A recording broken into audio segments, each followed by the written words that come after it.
Chapter 20. Mr. Collins was not left long to the silent contemplation of his successful love, for Mrs. Bennet, having dawdled about in the vestibule to watch for the end of the conference, no sooner saw Elizabeth open the door and with quick step pass her towards the staircase, than she entered the breakfast-room, and congratulated both him and herself in warm terms on the happy prospect or their nearer connection. Mr. Collins received and returned these felicitations with equal pleasure, and then proceeded to relate the particulars of their interview, with the result of which he trusted he had every reason to be satisfied, since the refusal which his cousin had steadfastly given him would naturally flow from her bashful modesty and the genuine delicacy of her character. This information, however, startled Mrs. Bennet. She would have been glad to be equally satisfied that her daughter had meant to encourage him by protesting against his proposals, but she dared not believe it, and could not help saying so. "But, depend upon it, Mr. Collins," she added, "that Lizzie shall be brought to reason. I will speak to her about it directly. She is a very headstrong, foolish girl, and does not know her own interest, but I will make her know it." "Pardon me for interrupting you, madam," cried Mr. Collins, "but if she is really headstrong and foolish, I know not whether she would altogether be a very desirable wife to a man in my situation, who naturally looks for happiness in the marriage state. If therefore she actually persists in rejecting my suit, perhaps it were better not to force her into accepting me, because if liable to such defects of temper, she could not contribute much to my felicity." "Sir, you quite misunderstand me," said Mrs. Bennet, alarmed. "Lizzie is only headstrong in such matters as these. In everything else she is as good-natured a girl as ever lived.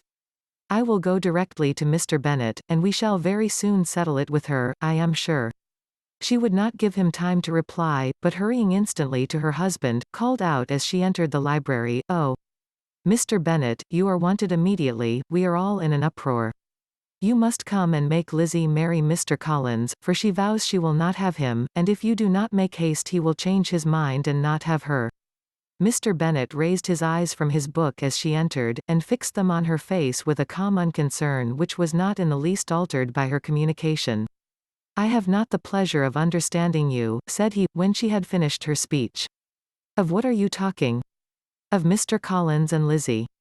Lizzie declares she will not have Mr. Collins, and Mr. Collins begins to say that he will not have Lizzie. And what am I to do on the occasion? It seems an hopeless business. Speak to Lizzie about it yourself. Tell her that you insist upon her marrying him. Let her be called down. She shall hear my opinion." Mrs. Bennet rang the bell, and Miss Elizabeth was summoned to the library. "Come here, child," cried her father as she appeared. "I have sent for you on an affair of importance. I understand that Mr. Collins has made you an offer of marriage. Is it true?" Elizabeth replied that it was. "Very well, and this offer of marriage you have refused?" "I have, sir." "Very well. We now come to the point. Your mother insists upon your accepting it. Is it not so, Mrs. Bennet?" "Yes, or I will never see her again. An unhappy alternative is before you, Elizabeth. From this day you must be a stranger to one of your parents. Your mother will never see you again if you do not marry Mr. Collins, and I will never see you again if you do." Elizabeth could not but smile at such a conclusion of such a beginning, but Mrs. Bennet, who had persuaded herself that her husband regarded the affair as she wished, was excessively disappointed. "What do you mean, Mr. Bennet, in talking this way? You promised me to insist upon her marrying him." "My dear," replied her husband, "I have two small favors to request. First, that you will allow me the free use of my understanding on the present occasion, and secondly, of my room. I shall be glad to have the library to myself as soon as may be." Not yet, however, in spite of her disappointment in her husband, did Mrs. Bennet give up the point. She talked to Elizabeth again and again, coaxed and threatened her by turns. She endeavored to secure Jane in her interest, but Jane, with all possible mildness, declined interfering, and Elizabeth, sometimes with real earnestness, and sometimes with playful gaiety, replied to her attacks. Though her manner varied, however, her determination never did. Mr. Collins, meanwhile, was meditating in solitude on what had passed.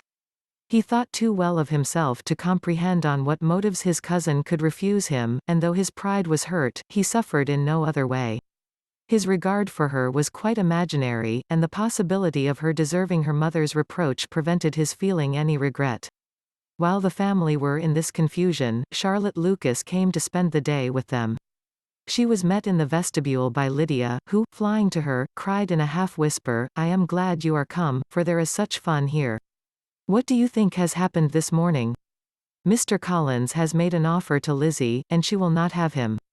Charlotte hardly had time to answer, before they were joined by Kitty, who came to tell the same news, and no sooner had they entered the breakfast room, where Mrs. Bennet was alone, than she likewise began on the subject, calling on Miss Lucas for her compassion, and entreating her to persuade her friend Lizzie to comply with the wishes of all her family. "Pray do, my dear Miss Lucas," she added in a melancholy tone, "for nobody is on my side, nobody takes part with me. I am cruelly used, nobody feels for my poor nerves." Charlotte's reply was spared by the entrance of Jane and Elizabeth.